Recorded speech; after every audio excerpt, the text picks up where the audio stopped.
So with iOS 16 right around the corner, literally coming out tomorrow, I want to go ahead and break down once again some of the iPhones I would extremely avoid buying. This is pretty much the last call. I've said this before many times, but I will definitely tell you, if you're currently an owner of any of these iPhones, and if you're having a good time, then I would 100% recommend keeping them. There's not that big of a reason to go and jump right now. However, if you are in the market of purchasing a brand new device or a used iPhone, and this is specifically what I'm going down right now, is the used devices, then I would extremely avoid picking up any of the iPhones I'm going to be talking about right now. And the main reason for that is because of software support. iOS 16 is pretty much going to be limiting or removing support for the iPhones that are going to be mentioned with older chipsets. So because of that, it makes no sense to buy literally these three iPhones, which are the iPhone 6s, the iPhone 6s Plus, and the iPhone SE first generation. Now, this is my little breakdown of these specific devices. With the 6s, I personally think this iPhone was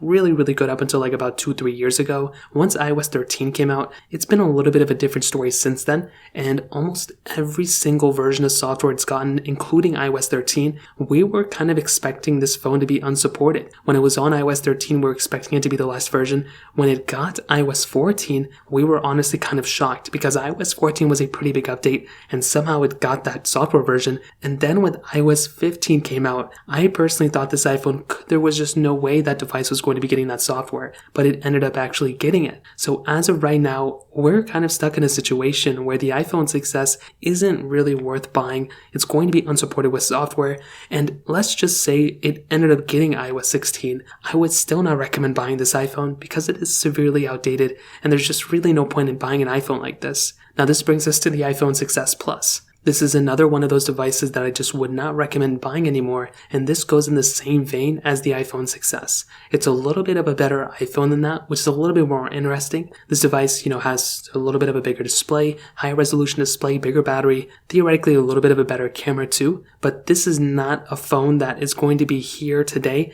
and it's going to be here tomorrow. This is a phone that's going to be outdated just as fast as the iPhone 6s. But what's very interesting is the iPhone SE first generation, and this is a device I personally thought was going to be lasting a little bit longer, just in terms of its future. I knew it was going to be unsupported with iOS 16 eventually in the future, whichever version of software is going to end off, but I was not expecting the iPhone SE to last and still be as good as it was compared to its direct, competitors, which were the 6s and the 6s Plus. Now, this was a budget phone of 2016, and the fact that this thing, in my opinion, has given me a better fluidity experience than the iPhone 6s and 6s Plus is actually pretty insane. So those are three iPhones I would extremely avoid buying. It makes no sense to buy these things anymore. And going from now until the future, I just would not recommend buying a phone like this in 2022. So that kind of covers it. If you have any other thoughts or questions, let me know in the comment section below. Hit the like button, that'll mean so much, but definitely hit that subscribe button. More importantly than everything else, I love every single one of you guys. Hopefully I'll catch you guys in the next video. Peace out till then.